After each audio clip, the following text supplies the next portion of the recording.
It was a chilly, November afternoon in downtown Chicago, and the wind cut through the city streets like a knife. The sidewalks were filled with people hustling to get where they needed to go, their heads down and hands buried deep in their pockets. Among them was Officer Ryan Mason, a young cop who had been on the force for just a few years. Ryan was the kind of officer who took pride in his uniform, but sometimes let his ego get the best of him. That day, Ryan was patrolling near a park when he noticed a disheveled man sitting on a bench. His clothes were worn and layered haphazardly, his face hidden beneath a tangled beard, and his hands wrapped in dirty gloves with holes at the fingertips. Next to him was a small shopping cart filled with what looked like his entire world: blankets, an old radio, and a few cans of food. The sight of the man made Ryan shake his head. "Another one," he muttered under his breath. To him, the man was just another homeless person, another example of someone who, in Ryan's eyes, had made bad choices, and was now paying for them. Ryan decided to approach the man. As he walked closer, the man didn't seem to notice. He was staring at the ground, lost in thought, or perhaps just trying to stay warm. "Hey, you can't sit here all day," Ryan said in a tone that was more dismissive than concerned. "This isn't a shelter." The man slowly lifted his head and looked at Ryan. His eyes were deep and tired, but there was something about them, something that hinted at a story far more complex than his appearance suggested. "I'm not bothering anyone," the man replied calmly. His voice was rough, like someone who hadn't spoken much in a long time. Ryan smirked. "Not yet, but people don't want to see this when they walk through the park. You got somewhere to go?"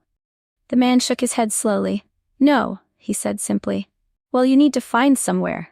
You can't just camp out here," Ryan said, his tone bordering on mocking. "Maybe try one of the shelters downtown.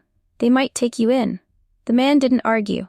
He simply nodded and began gathering his things, but as he struggled to lift his shopping cart, Ryan noticed something fall out, a small, battered leather wallet. It hit the ground and opened slightly, revealing an old, faded police badge. "Wait a second," Ryan said, his curiosity piqued. "What's that?" The man looked down at the wallet, his expression unreadable. He bent down slowly, picked it up, and clutched it close to his chest. "Let me see that," Ryan demanded, his tone no longer dismissive but sharp with suspicion. The man hesitated, but then handed the wallet to Ryan. Inside was a badge, scuffed and scratched but unmistakably authentic. Alongside it was an ID card, with a younger version of the man's face and the name Officer Daniel Grayson. Ryan's jaw tightened. "You were a cop?" he asked, his voice quieter now. The man nodded. "A long time ago," he said. "Why didn't you say anything?" Ryan asked, his tone softening slightly. Daniel shrugged. "Didn't seem like it mattered." For a moment Ryan didn't know what to say. He looked back at the man, really looked at him for the first time. His tired eyes, his hunched posture, the way his hands trembled as he reached for the wallet. All of it painted a picture Ryan hadn't seen before. As the afternoon light faded, Ryan decided to sit down next to Daniel on the bench. "Tell me your story," he said. Daniel hesitated but then began to speak. "I joined the force when I was 22, he said. "It was all I ever wanted to do. I loved the job, loved helping people. Spent most of my career in the 14th Precinct." Ryan nodded. He knew the 14th Precinct was one of the busiest in the city, handling everything from petty theft to major crimes. "I worked my way up," Daniel continued. "Made detective after 10 years, solved some tough cases. But it wasn't the cases that got to me, it was the people. The ones I couldn't help. The ones I couldn't save." He paused, his eyes distant. "There was this one kid, 8 years old, caught in the crossfire of a gang shootout. I was the first on the scene. He didn't make it. I still see his face sometimes." Ryan swallowed hard. He'd heard stories like this before, but never from someone sitting right in front of him. "What happened after that?" Ryan asked. Daniel sighed. "I kept working, kept trying to do good, but the weight of it all, it started to take a toll. I didn't know how to handle it, so I turned to the bottle, thought I could drink away the memories, the guilt. But it only made things worse." Daniel's hands trembled as he spoke. "Eventually, I lost everything. My job, my family, my home, one mistake after another. I tried to get back on my feet, but it's hard, you know? Once you fall far enough, people stop seeing you. You become invisible." Ryan felt a lump in his throat.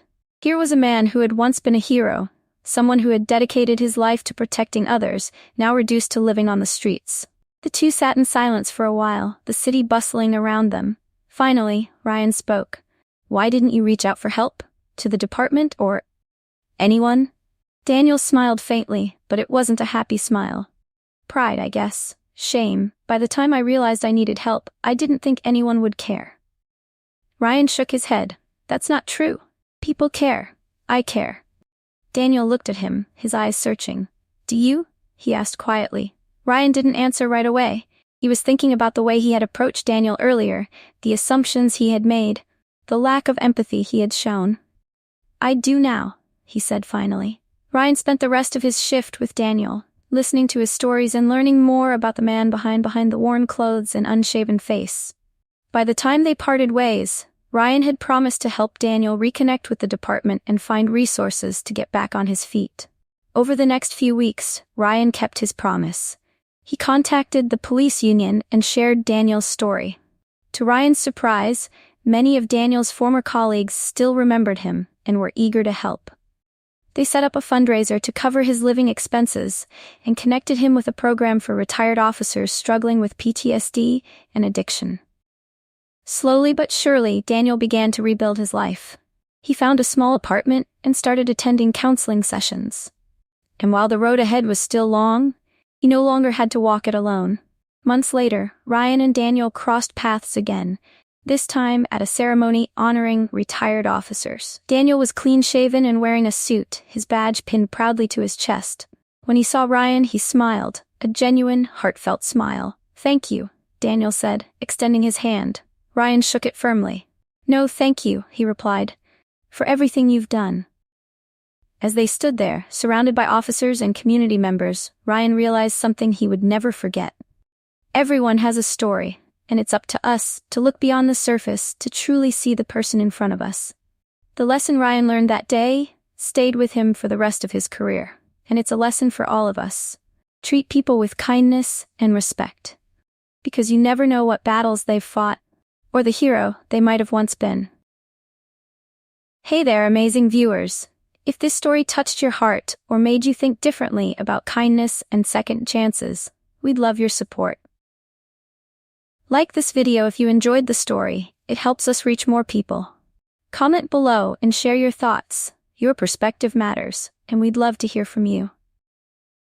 Share this video with friends and family to spread the powerful message of empathy and understanding. Subscribe to our channel and hit the bell icon so you never miss more inspiring and heartfelt stories like this one. Your engagement keeps us going and helps us create content that matters. Thank you for being part of our community.